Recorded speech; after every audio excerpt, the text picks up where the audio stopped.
नमस्कार दोस्तों, आज की क्लास में आप सबका फिर से स्वागत है। एक बार आज का हमारा टॉपिक है prime minister of India, Bharat के माननीय प्रधानमंत्री।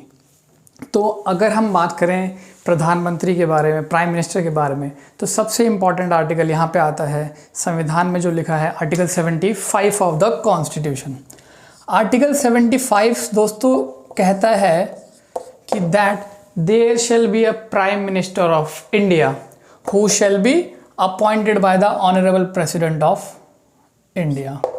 यानी कि आर्टिकल 75 में साफ साफ लिखा है कि prime minister is appointed by the president of India.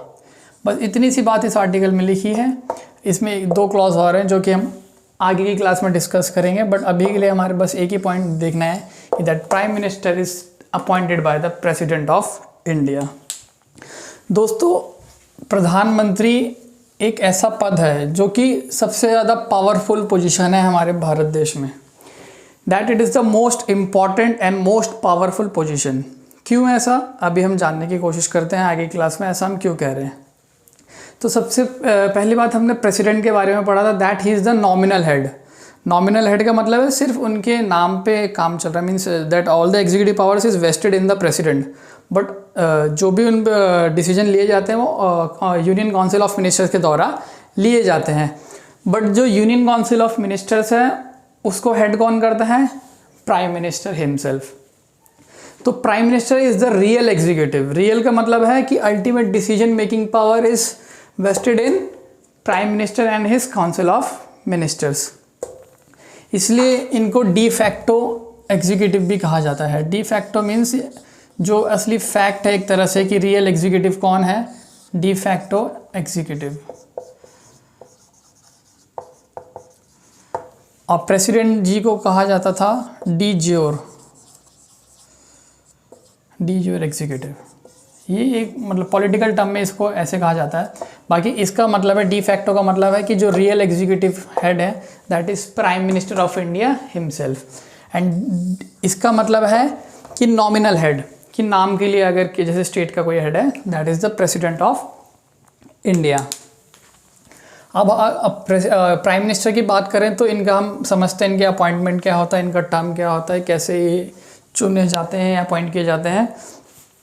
तो इन सबसे पहले क्या होता है कि कभी भी प्राइम मिनिस्टर बनाया जाता है तो उससे पहले हमारे देश में इलेक्शंस करवाए जाते हैं। जो भी पार्टी सबसे ज़्यादा वोट जिस भी पार्टी को मिलते हैं उनके वो जैसे सपोज बीजेपी को वोट मिले इस बार 2019 के इलेक्शन में, तो उन्होंने अपना एक प्राइम मिनिस्टर कैंडिडेट चुन रखा था, that is prime minister Narendra Modi. तो जैसे ही इलेक्शंस पूरे हुए, रिजल्ट आया, बीजेपी की बहुमत थी, उन्होंने बोला हमारा प्राइम मिनिस्टर कैंडिडेट ये हैं मिस्टर मोदी। तो प्रेसिडेंट साहब उनको अपॉइंट करते हैं as a prime minister of India. राष्ट्रपति साहब सिर्फ उन्हीं को अपॉइंट कर सकते हैं प्राइम मिनिस्टर ऑफ इंडिया जिनके पास मेजॉरिटी वोट्स हैं। अपनी मर्जी से ऐसा नहीं है कि किसी जिसके पास कम वोट है उनको भी अपॉइंट कर दें, क्योंकि अल्टीमेटली क्या होगा, उनको जाके लोकसभा के अंदर अपना कॉन्फिडेंस मोशन पास करवाना होता है कि हमारे पास मेजॉरिटी है। सबसे इम्पॉर्टेंट बात दोस्तों कि हमारा देश एक डेमोक्रेटिक कंट्री है, मतलब एक लोकतांत्रिक देश है। और लोकतांत्रिक का मतलब क्या हुआ? लोगों की पावर। डेमोक्रेटिक वर्ड आप लोगों ने सुना होगा कि दैट डेमोक्रेटिक का मतलब होता है कि जो भी वहाँ पे रूल बनाए जाते हैं, फॉलो किए जाते हैं, सब जनता के द्वारा किए जाते हैं। और जनता इलेक्शन करके जिनको चुनती है वही हमारे यूनियन काउंसिल ऑफ मिनिस्टर्स और लोकसभा में जाते हैं। तो डेमोक्रेटिक का मतलब हो गया rule by the people. Simple सी बात है कि जनता की पावर जिसे कह लो आप अगर एक शब्द में, तो डेमोक्रेटिक का मतलब सिंपल सा ये हो गया। तो जब भी हमारे देश में चुनाव होते हैं, रिजल्ट आता है, तो प्राइम मिनिस्टर को अपॉइंट किया जाता है bye the president of India. But पहले क्या होता था कि पहले ये होता था कि उनको पहले अपने जैसे सपोज इलेक्शन हुए उसके बाद उनको लोकसभा के अंदर जाकर अपनी मेजॉरिटी प्रूफ करनी होती थी लोअर हाउस में, यानी कि लोकसभा में। लोकसभा में कौन होते हैं? जो हम लोग वोट करके एमपीज चुनते हैं, directly elected by the people, वो लोकसभा के अंदर होते हैं। तो जो भी गवर्नमेंट बनती है उनको अपनी मेजॉरिटी प्रूफ करनी होती है लोकसभा के अंदर आफ्टर इलेक्शंस। उसके बाद प्राइम मिनिस्टर चुना जाता था। पहले के केसेस में ऐसे होता था। बट 1980 यानी 1980 से क्या हुआ, दिल्ली हाई कोर्ट का एक डिसीजन आया। दिल्ली हाई कोर्ट ने बोला कि प्रेसिडेंट प्राइम मिनिस्टर को पहले अपॉइंट कर सकते हैं, उसके बाद वो अपनी मेजॉरिटी लोकसभा के अंदर जाके प्रूफ कर सकते हैं। सिंपल सी बात है कि पहले था कि उनको पहले प्रूफ करना होता था अपनी मेजॉरिटी, उसके बाद प्राइम मिनिस्टर बनते थे। बट उसके बाद क्या हुआ, उसके बाद दिल्ली हाई कोर्ट का डिसीजन आया है 1980 में, 1980 में उनका डिसीजन आया कि पहले आप प्राइम मिनिस्टर चुन सकते हैं, अपॉइंट किए जा सकते हैं bye the president of India, उसके बाद वो जाके अपनी मेजॉरिटी प्रूव करें लोकसभा के अंदर। ऐसे ही एक सुप्रीम कोर्ट का भी डिसीजन आया था सन 1997 में सुप्रीम कोर्ट ने बोला, अभी हमने बात करी कि जो भी इलेक्शन जीत के आता है प्रेसिडेंट साहब, उनमें से एक कैंडिडेट को प्राइम मिनिस्टर चुनता है, जो भी उस पॉलिटिकल पार्टी का कैंडिडेट होता है, प्राइम मिनिस्टर कैंडिडेट। तो जो पार्टी जीत के आती है, अभी हमने ये बात करी, जो जीत के आती है उनको बनाया जाता है। बट 97 में सुप्रीम कोर्ट का एक डिसीजन था कि सपोज़ कोई व्यक्ति अगर एमपी नहीं है, यानी मेंबर ऑफ पार्लियामेंट नहीं है, मेंबर ऑफ पार्लियामेंट ना होने के बावजूद भी उनको प्राइम मिनिस्टर बनाया जा सकता है। बट ये लागू होता है सिर्फ और सिर्फ 6 महीने के लिए। 6 महीने के बाद ये उनको या तो आइदर लोकसभा और राज्यसभा से मेंबर बनना कंपलसरी है। सपोज़ प्राइम मिनिस्टर मोदी अभी हमारे देश के प्रधानमंत्री हैं, ये वाराणसी से एमपी है। अगर ये अपना इलेक्शन वहाँ से हार जाते हैं, किसी कैंडिडेट जो भी इनके अपोजिट पॉलिटिकल पार्टी का होता है इनको हरा देता, तो ये एमपी तो रहते नहीं, बट इनकी पार्टी बीजेपी ओवरऑल जीत जाती कि उन पे इतनी सीट्स होती कि वो गवर्नमेंट बना सकते हैं। बट प्राइम मिनिस्टर मोदी खुद हार गए अपनी सीट से, तो उसके बावजूद भी उनको प्राइम मिनिस्टर बनाया जा सकता है 6 महीने के लिए। 6 महीने के अंदर अंदर उनको दोबारा से चुनाव लड़के या तो लोकसभा में आए या राज्यसभा में जाएं। ये कंपलसरी है कि 6 महीने के अंदर उनको आना होता है, अदरवाइज़ जो प्राइम मिनिस्टर वो बने थे उनको हटा दिया जाता है उस पद से। अब अगर हम स्टेट लेजिस्लेचर यानी विधानसभा में इसका एक एग्जांपल लें छोटा सा, अगर इसी चीज़ को जो मैंने पीएम के बारे में बात की है अभी, वही अगर हम सीएम के बारे में बात करें यानी चीफ मिनिस्टर के बारे में बात करें, तो उसका अभी जो लेटेस्ट एग्जांपल है दैट इज़ ममता बनर्जी जी। वो जिस सीट से खड़ी थी अपने यहाँ पर, वो उस सीट से हार गई, उसके बावजूद गवर्नर साहब ने उनको as a chief minister appoint किया, क्योंकि उनकी पार्टी जीत गई थी। ओवरऑल उनकी पार्टी पूरी जीत गई थी स्टेट के अंदर, सीट्स उनके पास आ गए थे, मेजॉरिटी ऑफ सीट्स। बट जो chief minister candidate Mamata Banerjee जी खुद हार गई थी अपनी सीट से, उसके बावजूद उनको अपॉइंट किया गया। फिर उनके पास 6 महीने का टाइम था, 6 महीने के अंदर अंदर वो उनको दोबारा से किसी सीट से एमएलए बनना था। तो फिर उन्होंने दोबारा से चुनाव लड़े और दोबारा से फिर वो किसी और सीट से जीती, तब उनकी चीफ मिनिस्टर की जो भी कुर्सी पे वो अभी तक चल रही हैं, वरना उनको कुर्सी से हटा दिया जाता। तो ये 97 में सुप्रीम कोर्ट ने बोला था कि अगर कोई व्यक्ति मेंबर नहीं भी होता पार्लियामेंट का, उनको भी प्राइम मिनिस्टर बनाया जा सकता है bye the president of India. Suppose election हुए, कोई भी पार्टी इलेक्शन में, मतलब जैसे बीजेपी, कांग्रेस, आम आदमी, सबके पास थोड़े थोड़े वोट्स हैं, कोई भी एक ऐसी पार्टी नहीं है जिसके पास मेजॉरिटी ऑफ वोट्स हैं, तब राष्ट्रपति साहब किसको अपॉइंट करेंगे एज अ प्राइम मिनिस्टर। तो इस केस में क्या होता है, पार्टी मिलके एक समझौता कर ले, संगठन, मतलब वो बना लेते हैं, संगठन बना लेते हैं, कोएलिशन गवर्नमेंट कहते हैं इसे। तो बीजेपी और कांग्रेस सपोज मिलके बोलेंगे हाँ थोड़ी सीट्स हमारी थोड़ी है, और दोनों में आपस में समझौता करके बोलेंगे हमारा कैंडिडेट ये है, इनको प्राइम मिनिस्टर बनाया जाए, तो राष्ट्रपति साहब फिर उनको बना देते हैं। ऐसा भी कई बार देखा गया है कि कोएलिशन गवर्नमेंट बनाई गई है। और सबसे इम्पॉर्टेंट बात, प्राइम मिनिस्टर हमारे जो हैं ये या तो लोकसभा से भी बनाए जा सकते हैं, मतलब ये या तो लोकसभा के मेंबर भी हो सकते हैं या फिर राज्यसभा के मेंबर भी हो सकते हैं। हमने जो अपना पार्लियामेंट्री मॉडल है that is borrowed from British constitution. British constitution से हमने बोरो किया, बट वहाँ पर ऐसा नहीं है। वहाँ पर है कि prime minister has to be the member of the lower house, यानी कि लोकसभा, जहाँ हमें यहाँ कहा जाता है लोकसभा, वहाँ पे कहता है house of Commons, lower house कहते हैं वहाँ पर। तो वहाँ पर क्या होता है, प्राइम मिनिस्टर लोअर हाउस के होने चाहिए। बट यहाँ पर क्या है, prime minister can be appointed from Lok Sabha और आइदर फ्रॉम राज्यसभा। बट ये कंपलसरी है कि उनको एक हाउस का मेंबर होना ही होना है, अदरवाइज वही जो अभी मैंने बताया कि 6 महीने में इनको इलेक्शन लड़के किसी न किसी हाउस का बनना ही बनना पड़ता है, वरना उनको हटा दिया जाता है अगर वो बिना मेंबर के चुनाव लड़ते, मतलब मेंबर नहीं है फिर भी पीएम है तो बस 6 महीने तक ही रह सकते हैं, उसके बाद उनको इलेक्शन लड़के वापस आना पड़ता है। अब जैसे ही अपॉइंट किया जाता है, और अभी जैसे मैंने जो बताया कि राज्यसभा से भी हो सकते हैं और लोकसभा से भी हो सकते हैं प्राइम मिनिस्टर। राज्यसभा के एग्जाम्पल भी हैं हमारे पास 2 ऐसे तीन एक्चुअली, 1 2 3। मैडम इंदिरा गांधी, ये भी राज्यसभा से मेंबर थी।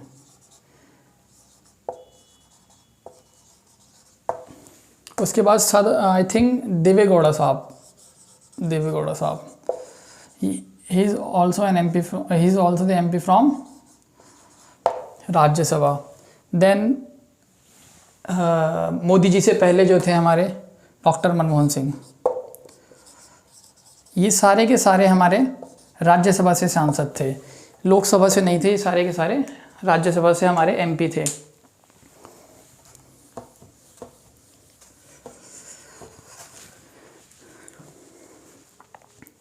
अब जैसे इनको अपॉइंट कर दिया गया तो इनको अपने ऑफिस में, यानी जब से कार्यभार अपना कार्यालय संभालते हैं तो इनको एक शपथ दिलाई जाती है bye the president of India, that is oath. Oath कौन दिलवाता है इनको? प्राइम मिनिस्टर साहब को प्रेसिडेंट साहब इनको ओथ दिलवाते हैं।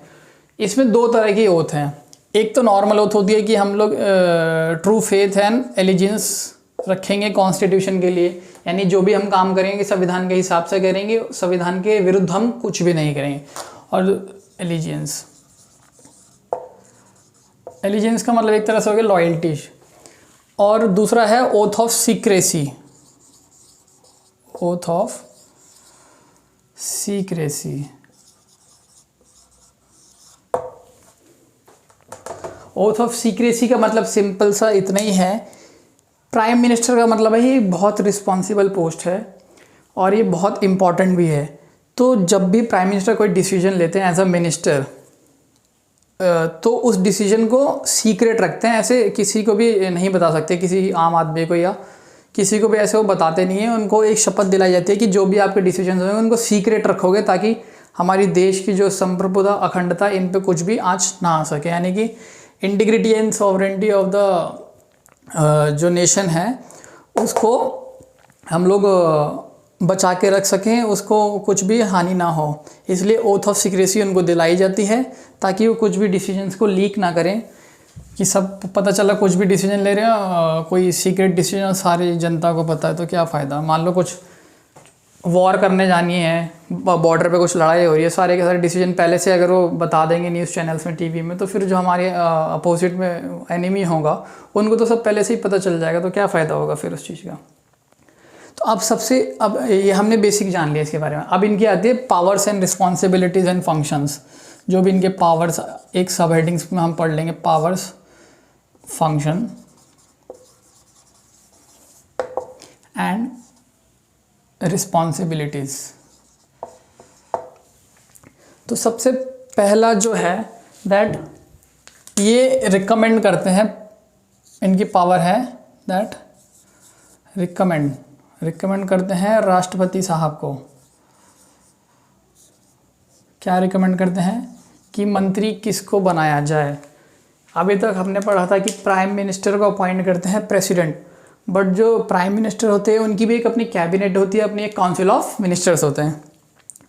तो प्रेसिडेंट सिर्फ उन्हीं को मिनिस्टर बनाते हैं जो प्रेसिडेंट सिर्फ उन्हीं को मिनिस्टर बनाते हैं जो प्राइम मिनिस्टर उनको रिकमेंड करते हैं। अपनी मर्जी से राष्ट्रपति महोदय किसी को भी मिनिस्टर नहीं बना सकते। मिनिस्टर वो सिर्फ और सिर्फ only on the recommendation of the prime minister वो उनको अपॉइंट करते हैं मिनिस्टर्स को।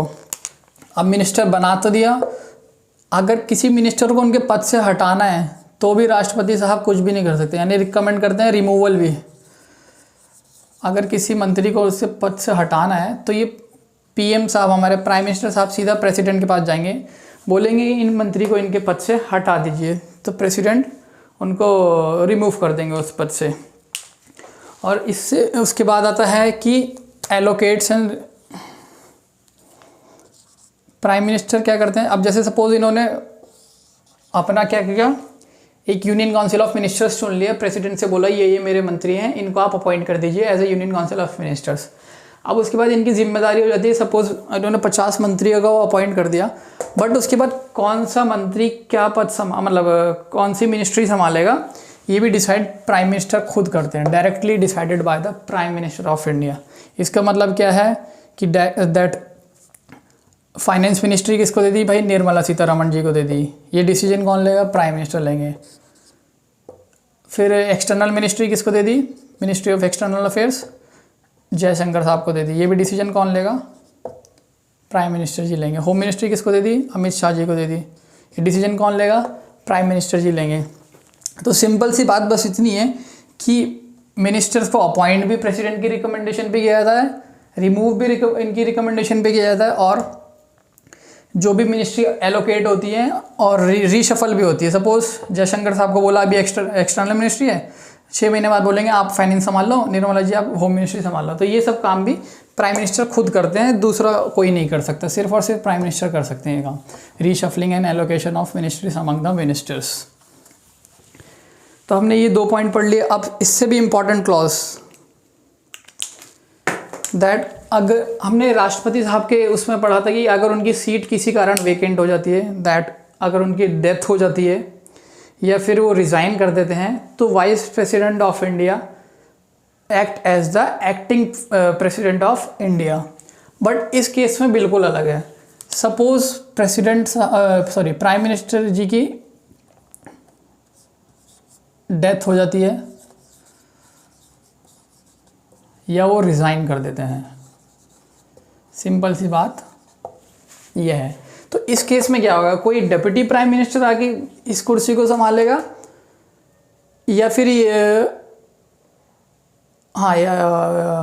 डिप्टी प्राइम मिनिस्टर कोई आके संभालेगा कि नहीं, मतलब जैसे प्रेसिडेंट में हुआ था कि वाइस प्रेसिडेंट रहे थे, तो इसमें तो ऐसा बिल्कुल भी नहीं। इसमें क्या सीन है कि जो भी इनकी यूनियन काउंसिल ऑफ मिनिस्टर्स इन्होंने थी, इनकी मतलब जो कैबिनेट मिनिस्टर्स थे, इनकी डेथ के बाद, पीएम की डेथ के बाद या इनके रेजिग्नेशन के बाद, union council of ministers automatically dissolves, automatically ख़त्म हो जाती है और कोलैप्स कर जाती है।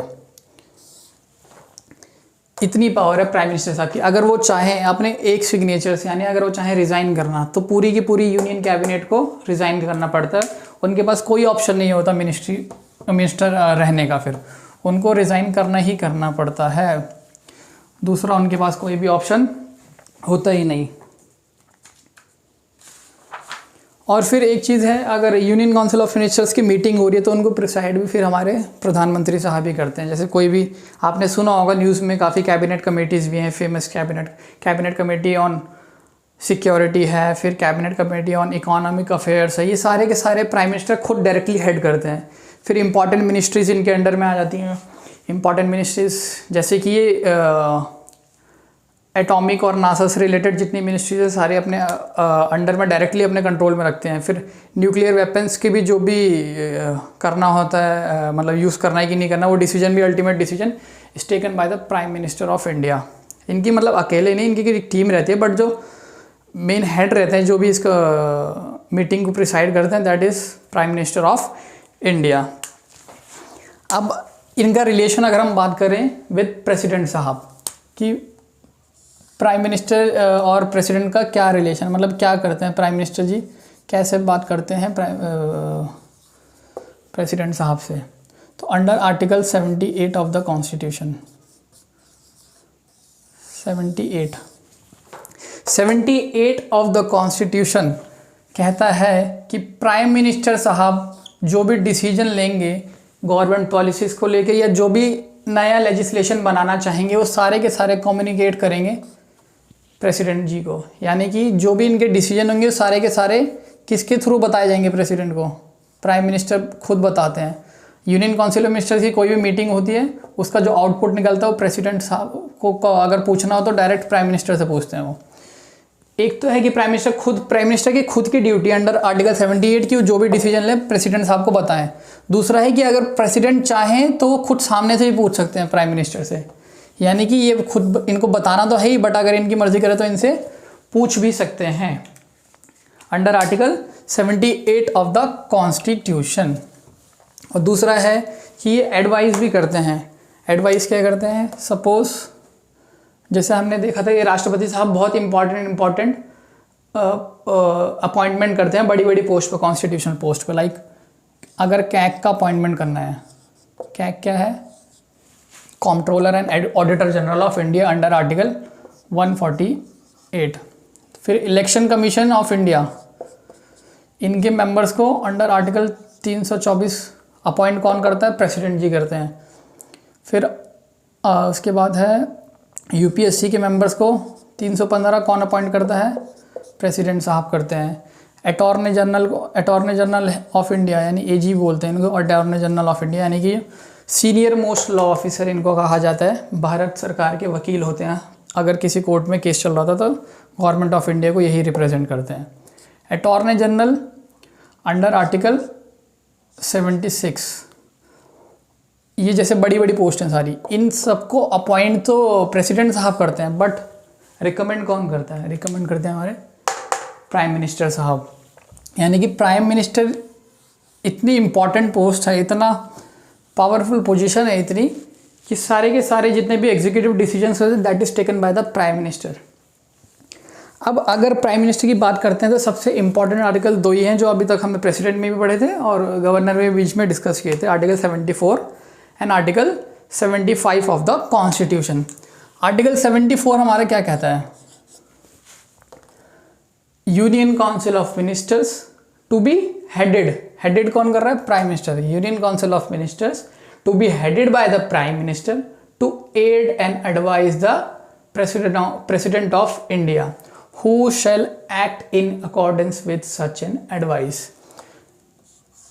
इसका सिंपल सा मतलब यही है कि राष्ट्रपति साहब वही काम कर सकते हैं जो यूनियन काउंसिल ऑफ मिनिस्टर्स उनको रिकमेंड करे, union council of minister. But union council of ministers का हेड कौन है? कौन इनकी मीटिंग को प्रिसाइड करता है? प्राइम मिनिस्टर साहब। तो आप समझ सकते हैं कि कितनी पावरफुल पोजीशन है कि देश में इतने बड़े बड़े डिसीजन जो भी होते हैं वो सारे के सारे प्राइम मिनिस्टर के द्वारा ही, आप कह सकते हैं डायरेक्टली प्राइम मिनिस्टर यूकॉम के द्वारा लिए जाते हैं, क्योंकि इनको भी हेड अल्टीमेटली प्राइम मिनिस्टर करते हैं अंडर आर्टिकल 74। अब एक आर्टिकल आता है आर्टिकल 75, हमने स्टार्टिंग में डिस्कस किया था कि that there shall be a prime minister who shall be appointed by the president of India. Article 75, article 75 हमारा कहता है कि सबसे पहले तो यही है कि जो पीएम साहब हैं वो अपॉइंट किए जाते हैं bye the president of India. दूसरी इसमें सबसे इम्पॉर्टेंट बात लिखी हुई है कि जो भी प्राइम मिनिस्टर हों या यूनियन काउंसिल ऑफ मिनिस्टर हों, इनका टर्म क्या होता है? नॉर्मली 5 ईयर्स रहते हैं। जैसे हम लोग इलेक्शन करते हैं तो जो भी सरकार रहती है 5 साल तक रहती है, बट अगर उनकी मेजॉरिटी बीच में छीन जाए, यानी कि लोकसभा में उनकी मेजॉरिटी ना रहे, नो कॉन्फिडेंस मोशन पास हो जाए, तो उसके बाद क्या होता है? उसके बाद राष्ट्रपति साहब उनको हटा देते हैं, क्योंकि उनके पास मेजॉरिटी नहीं है। आइदर प्राइम मिनिस्टर खुद रिजाइन कर देते हैं या फिर प्रेसिडेंट साहब उनको रिमूव कर देते हैं जब उन पर मेजॉरिटी नहीं रहती। तो इसमें दूसरा पॉइंट ये है कि मिनिस्टर्स जितने भी हैं, union council of ministers and prime ministers also, prime minister union council of minister का ही पार्ट होता है। Ministers and PM hold office. Hold office का मतलब है कि अपने ऑफिस में तभी तक रहते हैं जब तक राष्ट्रपति साहब चाहते हैं, यानी कि at the pleasure of the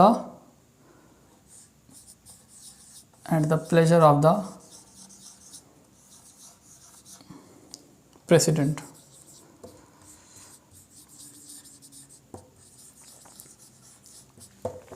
अब at the pleasure of the president का मतलब ये भी नहीं कि राष्ट्रपति साहब को जब मन करेगा उनको हटा देंगे उनकी कुर्सी से, ऐसा बिल्कुल भी नहीं है।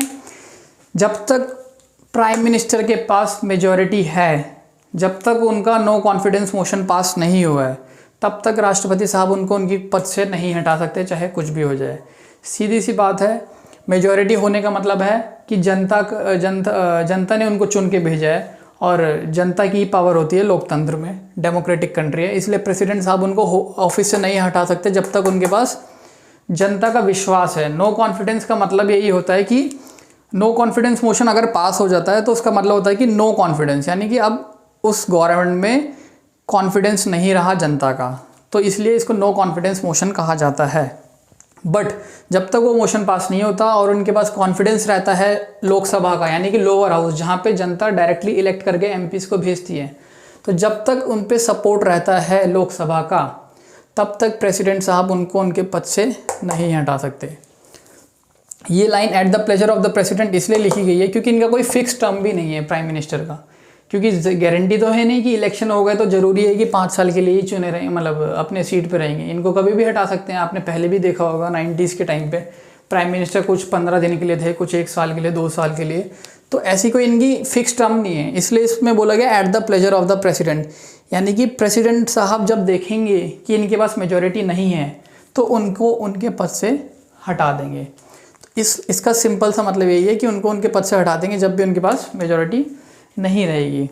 अब आर्टिकल 75 में हमने 2 पॉइंट पढ़े अभी। पहला पॉइंट था प्रेसिडेंट अपॉइंट किए जाते हैं, प्राइम मिनिस्टर अपॉइंट किए जाते हैं bye the president of India. दूसरा है ministers hold office at the pleasure of the president of India.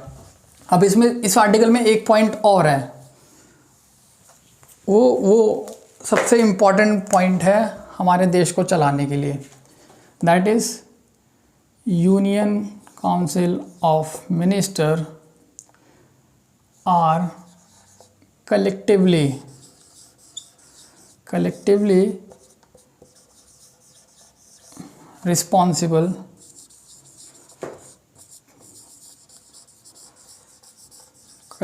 responsible to lower house, यानी कि लोकसभा, राज्यसभा नहीं, सिर्फ और सिर्फ लोकसभा को रिस्पॉन्सिबल, यानी कि अकाउंटेबल, ट्रांसपेरेंसी, जो भी आप समझे इस वर्ड को, कि जो भी डिसीजन लिए जाते हैं यूनियन काउंसिल ऑफ मिनिस्टर्स को, वो जितने भी उनको मतलब राज्यसभा में एज अ फॉर्मेलिटी उनको जवाब देने पड़ते हैं, बट जो उनको अल्टीमेट उनको जो जवाब देना पड़ता है, रिस्पॉन्सिबल होते हैं, वो जनता को सीधे होते हैं। लोकसभा का मतलब होता है जनता। मोदी गवर्नमेंट ने अगर कुछ भी डिसीजन लिया है तो वो डायरेक्ट रिस्पॉन्सिबल होंगे लोकसभा को, जनता को, मतलब उनकी रिस्पॉन्सिबिलिटी जनता के लिए है। तो इसलिए इसमें लिखा गया है रिस्पॉन्सिबल टू लोकसभा, यानी कि